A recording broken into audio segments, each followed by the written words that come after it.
video, we are going... You see, like, the foundation of this is just people. Of course they're people.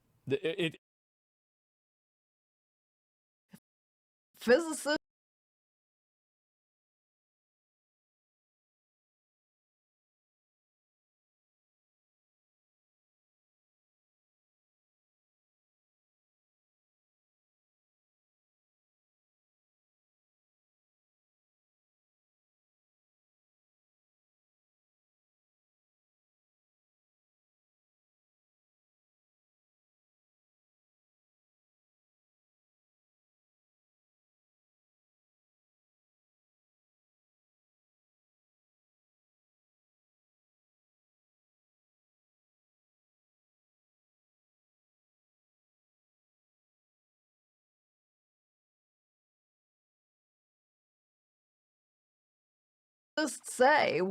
physicists say we live in a black hole, not metaphorically, not emotionally, and not just during tax season, but literally inside a black hole.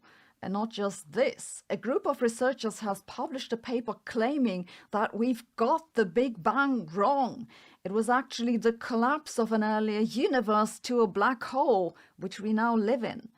That sounds wild. Let's have a look. The idea that we live inside a black hole isn't entirely new.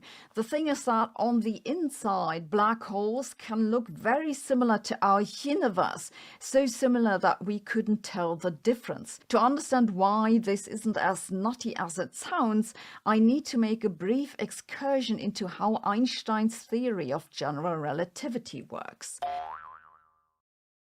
Einstein's theory connects the spatial distribution of energy of all types, including mass, with the dynamical behavior of space itself. The most commonly used distribution of energy is one that's of space of all types, including mass, with the dynamical behavior of space itself.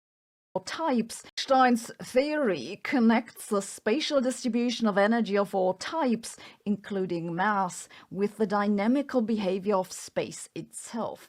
The most commonly used distribution of energy is one that's perfectly even, the same everywhere and in each direction, because physicists like simple things. Of course, that isn't realistic. There's no such thing as a perfectly even distribution or perfect anything, but in many cases, we expect this to give us a good approximation. It's like saying, strictly speaking, pizza isn't the perfect food, but in many cases, it's a good approximation, especially under peer review. We can use this even distribution of energy to describe the entire universe on average, approximately. And here's the thing, we can also use it to describe how stars collapse on average, approximately. It's just that for a collapsing star, we cut off this energy distribution at some radius, like a cookie cutter, so to speak. And then outside, we attach vacuum. Once we've done that, the only difference is that for the star, the energy distribution contracts, whereas for our present universe, it expands. You see, these two cases are surprisingly similar, except for the direction of the dynamics, so let's talk about that. If matter collapses to form a black hole, then this will technically, mathematically, create a singularity, an instance of infinite energy density where time ends. Physicists think, however, that this can't be correct. They believe that this just means our current theories are insufficient. They think there are effects of quantum gravity or quantum fluctuations of space and time that prevent energy density from becoming truly infinite, because much like nothing perfect is real, infinities aren't real either. If that's correct, and energy density just can't go to infinity, which is very plausible, what will happen is that the collapse of matter stalls and then turns into an expansion. And that then looks mathematically almost the same as our expanding universe. Almost, except for three differences. The first is that, well, the universe is now inside of a black hole. Second, it isn't actually infinitely large. It must have a boundary somewhere because, think of the cookie cutting.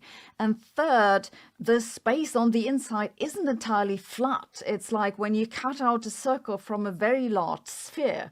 That circle will be almost flat, but not entirely. So they're slightly different. However, the boundary may be so far away and space so nearly flat that we wouldn't notice the difference. What's new in the recent paper? The authors have looked at just how this transition from the collapsing matter to an expanding universe could happen. They say the collapsing matter is predominantly made of fermions, particles like electrons and quarks. These particles famously don't like to share places. You can't put two of them in the same location.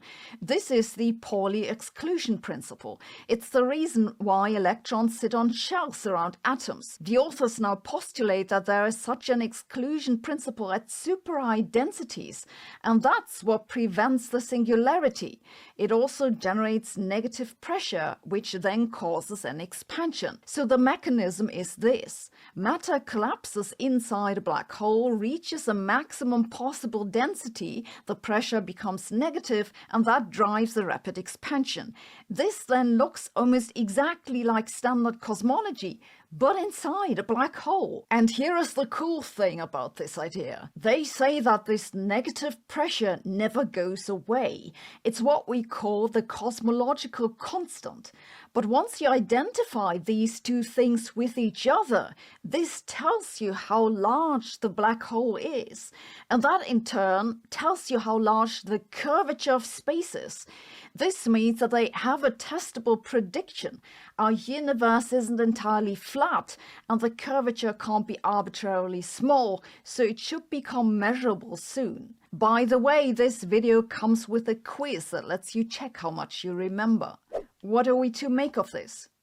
I think that this idea is mathematically correct. The question is whether it makes physical sense. In white dwarfs or neutron stars, it's indeed the Pauli exclusion principle that prevents the stars from collapsing under the pressure of their own gravity. However, the exclusion principle for the known types of matter will not withstand arbitrarily large pressure.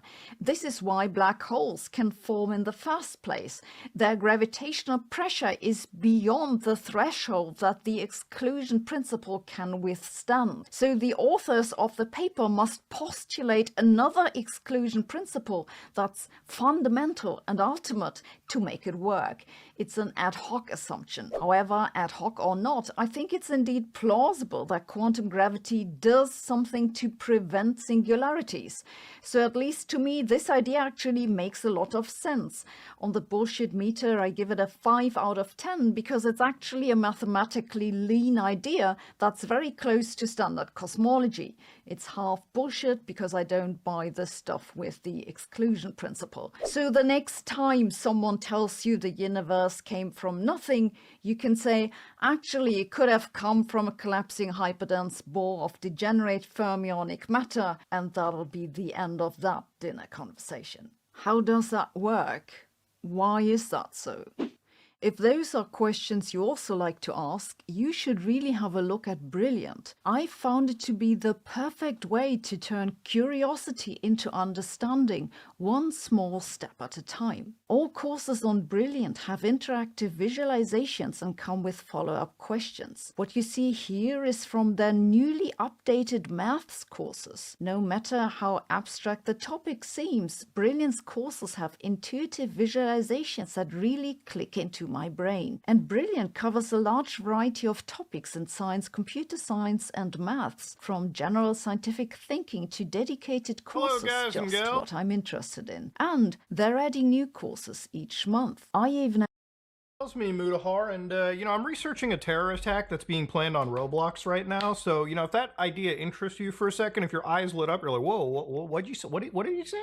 I got a video tomorrow. It's a longer video. I'm doing a lot of research for it. There's a pretty big child safety problem on Roblox at the moment, okay? But I need to get all my bases together so I don't get sued. And, even then, ladies and gentlemen, I'm putting it together, I'm editing it, I'm a one-man team, right? And the reason why I'm a one-man team is I follow a mantra on YouTube called broadcast yourself. The first time YouTube came out, it was really just broadcasting yourself. It allowed every person on the internet a chance to upload themselves onto the internet and make a name for themselves. And I think some of the most popular, like, channels on the internet are the ones with like really energetic, magnetizable, unique personalities, right? I think that's really what drives YouTube. Now, the reason why I'm making this video today is I saw something from the largest content creator on the platform, Mr. Beast, ladies and gentlemen. Now, Mr. Beast is somebody that's been in his own level of hot water, but this one is kind of about, what he's bringing to YouTube, right? What kind of content, assistive tools he's bringing, so to speak. Now, for anybody that doesn't know, he has this company called ViewStats, and they basically launched AI-generated thumbnails. Give me some of that AI-generated slop, ladies and gentlemen. YouTube has a feature like that on their platform. It's the inspiration tab in the studio. And let me tell you, it generates some of the most ass thumbnails that I personally have ever seen. Now, of course, to go to ViewStats, ladies and gentlemen, it's kind of like a successor to Social Blade. Just throw in any channel over here and boom, you can basically see all their stats and shit. Now, of course, when you go down, they have a paid option. You can get the Pro plus AI option, ladies and gentlemen. And what do you get for $80 a fucking month, by the way? Well, you get a full suite of AI credits a month, generating viral thumbnails, styling those thumbnails to any channel, and of course, face swapping, recreate thumbnails, even access to a super special Discord. Now, on a surface level, I don't think this is actually all that bad. He's providing some tools for the, up-and-coming creator to get into it. But let's look closer into this AI generation tool, and let's point out the big red flags associated with this. Let's go. There's a new way to make professional-looking viral thumbnails with zero Photoshop experience. And the best part is, this new method works in every niche. Whether you do gaming, cooking, beauty, this works for all of them. From creating custom results from any channel to literally being able to put your face on a thumbnail. I'm beginning to wonder if any of these creators that he showed actually gave permission. Seems like Jacksepticeye didn't. I mean, I wouldn't have. But how do all these creators, these big popular guys, come together into this thumbnail generator? Well, let's see. This is the home of the AI tool where you can type in any channel on all of YouTube and it'll use it as inspiration for the thumbnail it's generating. So for example, let's say you're Mr. Beast. You would just type in Mr. Beast here. Now it's gonna look at all my recent videos and get inspiration from them. And for the prompt, I'm gonna type in stranded on a volcano. And there you go, we now have a thumbnail with me dangling on the side of a volcano. Now, the Oxford definition for the word inspiration is the process of being mentally stimulated to do or feel something, especially to do something creative. Now, I think the word inspiration that Jimmy is using here is pulling a lot of heavy lifting. So basically what this AI seems to be doing is scraping YouTube channels that you provide it for their thumbnail styles, their thumbnail efforts, and just regurgitating their thumbnail style for your video. That's really the inspiration that's being provided, right?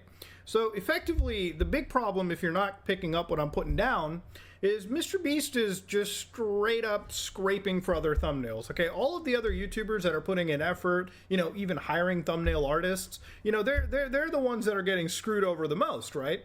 But I'll give you a good example of how deep this level of, inspiration goes. Now, I don't really, make custom art for my thumbnails. I really don't go down that road. But the few times that I've done it, one of them came from a good friend of mine, Novika, or Imaru. You might know him from, like, the My Immortal readings, a lot of other, troll pasta readings that I did years ago. He's a good friend of mine, and he has a really good thing going where he's an artist, right? He draws a lot of art for the Sonic community, Sonic, content creators, and he's had an art style that he's put together years into developing. Now, all of a sudden, if you go into my channel, for instance, and you dig up videos from him, like he made one thumbnail art for me years ago, where I was talking about GTA 3, something about the Dark Hell character, and, it was his art style. Now imagine if a tool like this just scrapes my channel for his art style. They're not really just stealing from me, they're also stealing from the actual human being that I hired to do this artistic work. So again, inspiration is doing pretty heavy lifting over here. And the thing about any of this kind of stuff is, thumbnails are important, right? Like if you're a YouTuber, a thumbnail is very important to the game. It's kind of like walking to the red light district on a Thursday evening. You want to be the prettiest C-section scar because realistically, people only have like a few impressions they want to click on. You want to be the one at the top of the impressions click. So obviously that's the importance of a thumbnail. Now, me, I don't really care. I come from that old mantra of broadcast yourself. Like, for me, YouTube is like a personal diary. Whatever I'm interested in, I kind of post.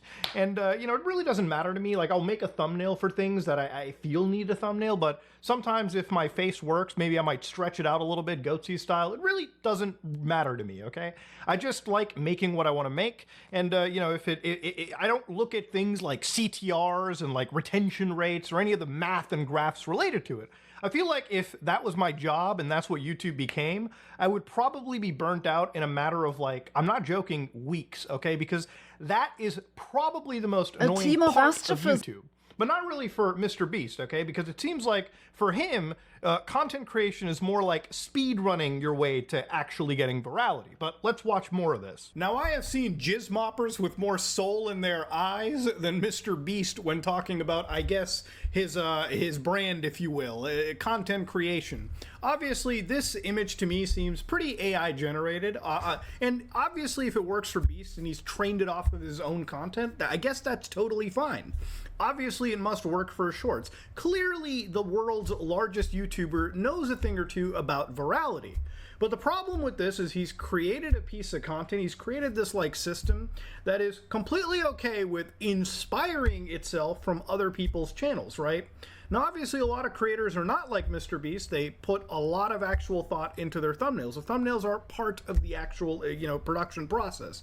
And again, the kind of tool that Mr. Beast is creating, let's be completely real, is not meant for the up-and-coming creator. It's meant for the channel that likes to throw out 10 uploads a day and find out the absolute cheat code methods to virality, right?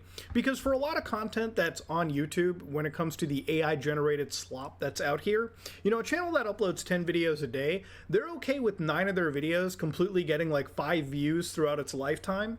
But as long as they get that one video that's pulling out like 10 million views, that's all that really matters, right? That's the kind of market that it seems Mr. Beast is really headed out to. Not the actual creator that wants to create a meaningful video that people remember for years down the road. This is something that obviously is designed to maximize CTRs and maximize these numbers. The kind of creator that Mr. Beast is going for, and again, this is just a little rant on Mr. Beast as a creator.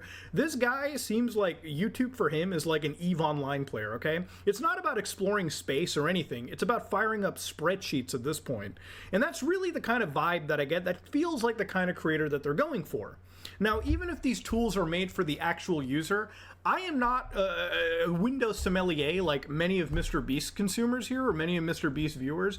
I really do feel like, again, the primary market for this is obviously the business enterprise model, right? Just to sell this to like big companies like Amazon or Pepsi or any of these big conglomerates, to sell them the secret sauce for virality in the online space. I really feel like that's what this kind of stuff is effectively made for, and that's where my theory crafting is sort of going.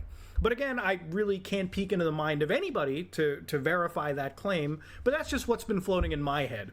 Ultimately speaking, these thumbnail generation tools are tools that are first and foremost designed to inspire. And let's be completely real. In my opinion, I don't think this is so much as inspiration as blatant art theft or thumbnail theft from other much larger, much more beloved creators in the space. That's really the thing. And it's not even just those creators that it's hitting. It's the people that those creators, like I said, hire to produce this kind of stuff. And it would be fine for me if all of this was just Mr. Beast's trained information. But the fact that he's creating tools that are just now scraping from other creators is insane. And one thing I also wonder is how legal this is, or not legal is the best term, but how allowed this is from YouTube's perspective when you look into their TOS. When it comes to YouTube's terms of services, accessing the service, this is the permissions and restrictions, using any automated means such as robots, botnets, or scrapers, except A, in the case of public search engines, which ViewStats is not a public search engine from my understanding, in accordance with YouTube's robots.txt file. So, the TXT file in any website that tells you how scrapers should work, what they can use, what they can avoid. And of course, with YouTube's prior written permission. So I don't know if YouTube gave him necessary permission for it, because YouTube does train a lot of its engines, or Google trains itself on YouTube.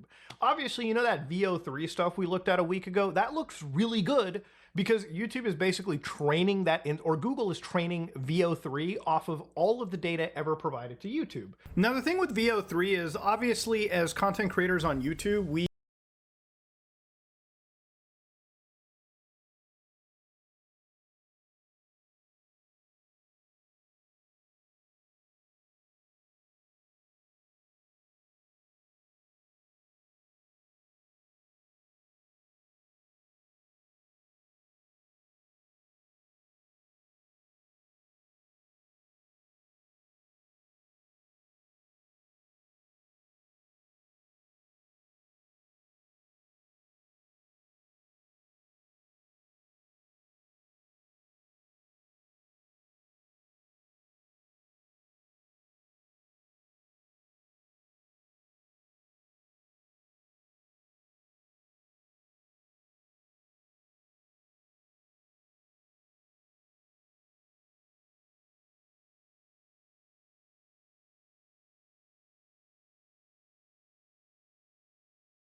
a way, right, through the terms of service we sign.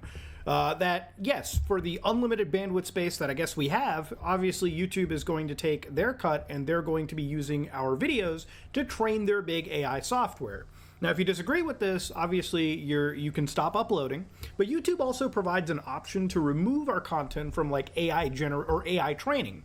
I don't know if what Mr. Beast is doing is entirely kosher, but I guess we'll let Google and Mr. Beast company basically decide that together. When we use the term inspiration, it's not the same inspiration that humans, sentient human beings, feel. Again, I feel like a doctor trying to explain like how fucking medical procedures work as an engineer, telling people that AIs, like whatever the view stats is, whatever it's backended to, whatever these common GPT services are actually just really, really good chatbots. They're good LLMs. They're good regurgitators of information, not good understanders of information, so to speak, right? Any thumbnail, any video that is generated off of these things is not something that, you know, it would be uniquely created. It's something that is usually a mashup, a reimagination, if you will, of something that currently exists. You know, if you look at a lot of gameplay, a lot of things generated, especially when it comes to anything AI related, you can usually, if you're astute enough, figure out exactly what the training data to some of this stuff is. Now, obviously, a lot of these companies are fighting over copyrighted shit all the time. For instance, Google wants like AI scraping to be fair use. And for a lot of these companies, it's like rules for me, not for thee. And it's basically where Google, for instance, they want to be able to get anything copyright related, scrape it for fair use purposes.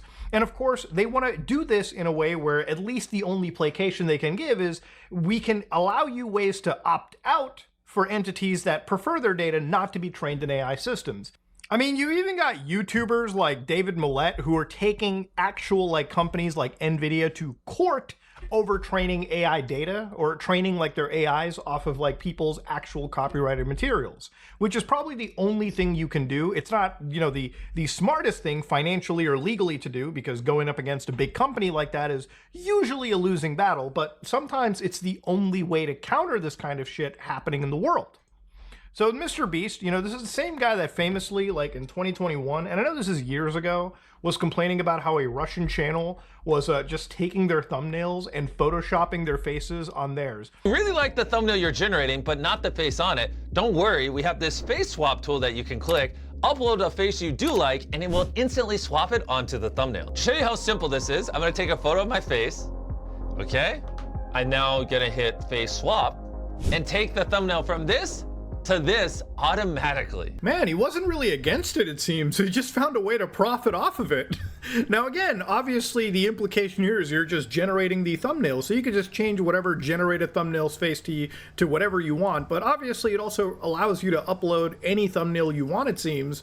So if you think it's not going to be used in the same way it was used against him years ago, you'd be a complete idiot. You know, I was reading at MIT, there was actually a new study done, Your Brain on ChatGPT, where again, the basic idea was in the abstract, using all these LLMs and tools, right, and using them in the general population, they saw that in this study, they demonstrate the matter of a likely decrease in learning skills based on the results of our studies. The use of LLMs had a measurable impact on participants.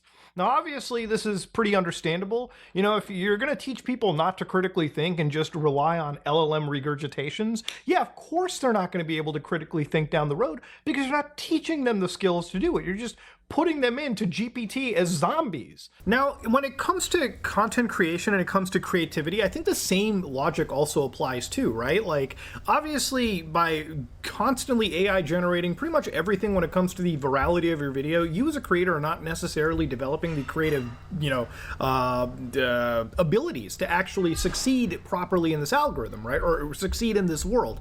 That's where I'm coming at from this situation. And obviously, I think Mr. Beast's content is sort of gamified to the point, and I think it's very obvious that the goal is not so much to create, you know, content that is personable or content that, you know, is designed, I would say, for the long term. It's really just content that is designed for virality's sake, and it's designed for, again, gaming the algorithm to get the fastest, you know, CTR retentions, the highest sub growth, the highest views that you could probably dump. And you might be arguing that, isn't that the point of YouTube? And to me, I would say, yeah, partially, but also it depends on, you know, the creator producing something that sets himself genuinely apart rather than being Mr. Beast clone number 342 or mukbang clone number 5782 or Minecraft speedrun clone 14,000,001. Now, again, I don't care how somebody produces their content if they want to make it completely, you know, mechanical, or if they want to put like the amount of effort into it. What matters like the most to me over here is like why these kind of tools exist and what they're doing you know, in order to produce their content. Because ultimately, based on what I've seen with view stats, the inspiration it gets from like other content creators and just regurgitates the information and generates these thumbnails is not something that I think is ultimately a net positive to a site like YouTube or content creation. If anything, you know, it's Mr. Beast giving tools to people that literally do not care about producing any meaningful content on the platform, right? These are people that want to get onto YouTube, they want to get monetized instantly, they want to basically push as much AI slop as they can per day, just so that eventually if one gets virality in the algorithm, right? Like it's a lot of these AI channels that are super duper popular that use the technologies that Mr. Beast is pushing. A lot of these channels that like upload 10 times a day, for instance, and you know, if 9 videos do like, you know, 2 views over their lifetime, it doesn't matter. Because if one video gets 10 million views in the course of a week, it's literally the one thing that's going to pay for the entire AI subscription service they bought. It's one of those things that literally does not matter for the creator. They just want to push as much shit as they can. Whether it be a catchy thumbnail, whether it be an AI-generated description, AI-generated title, whether it be AI-generated whatever, that's the kind of audience you're kind of pushing towards, right? And that's one of the things that, at least for the human being like me watching, I personally don't engage with that kind of content. And look, at the end, ultimately it all boils down to if developing a tool that inspires itself from the actual hardworking artists that keep a lot of our YouTube thumbnail stuff alive, and you're taking away from the other creatives in your field by letting people just easily inspire themselves from their actual content that they've spent money, time, blood, sweat, and tears, whatever on, then yeah, I think it absolutely is a problem, and I think Mr. Beast should absolutely be a fucking little ashamed of himself. And to be real with you, I wonder if, you know, there are going to be a growing number of YouTubers who might have to ask themselves, is taking this guy to court possibly a legal option for us as well? Because Mr. Beast, while he is large, is not the only, you know, group of content creators on this platform. That's a pretty big question worth asking. And I don't know if Beast entirely thought this through. He probably thought this was going to play really well for all the AI dude tech bros on the internet. And maybe it did for them. But the fact that he deleted his post about this shows that obviously it wasn't going to fly with the actual human beings on the platform. You know, I was talking about, you know, all the AI internet stuff that's coming out, like 90% of the content that's being generated. And it's just kind of like blackpilling to see one of the largest content creators on the platform openly pushing for this like AI revolution to take hold, especially considering the fact that it's not even content that's made for the fun of it. It's content that's made for the pure optimization of YouTube stuff out there. So yeah, I'm wondering, Mr. Beast, did you actually, you know, ask the broader YouTube community before you just decided to like fucking scrape everybody for your, you know, view stats project? That's something that I do genuinely want to know. Now, obviously, he's deleted anything like this, you know, these social media posts, I'm sure because of the insane backlash received. But realistically, I do want to know. I think this is just dog shit to do. And ultimately, I think it's really telling of Mr. Beast and actually his entire fucking company at this point, if this is all they want to do. This is not there to help smaller creators. There's a lot of smaller creators that are doing a lot of good work. I'm going to shout one guy out. This is Hey Peter. Now, Hey Peter is somebody that reached out to me, and this guy is a longtime viewer of my channel, you know, back during the Haunted Gaming days. In fact, he was critical of me for not covering creepypastas as much too. And he hit me up a few days ago. And in a few days, he actually inspired me to take on a new project, a second Haunted Gaming video I wanted to work on, where I went into the depths of the internet, dug out a crazy story of a man basically